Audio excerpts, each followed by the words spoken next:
வணக்கம் வணக்கம் இனிய கனடா வணக்கம். 2025 ஆண்டிலே அதாவது 8வது மாதம் 9வது நாள் சனிக்கிழமை வந்துவிட்டோம். சனிக்கிழமைக்கு இன்றைய நாள் உங்கள் எல்லோருக்கும் சிறப்பாக அமைய இனிய வாழ்த்துக்கள்.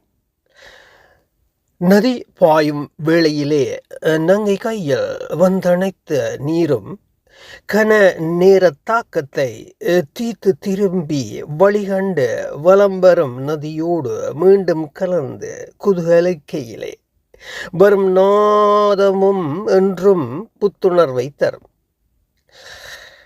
நதி பாயும் வேளையிலே நங்கை கையிலே வந்தணைந்த நீரும் கன நேர தாக்கத்தை தீத்து திரும்பி வழிகண்டு வலம் வரும் நதியோடு மீண்டும் கலந்து குதூகலிக்கையிலே வரும் நாதமும் என்றும் புத்துணர்வை தருமே. ஆமாம், மீண்டும் நாளை அதிகாலை சந்திப்போம். அதுவரை வணக்கம் கூறி விடைபெறும் நான் RGR மோகன். மீண்டும் சந்திப்போம். அன்பு உள்ளங்களே, நன்றி.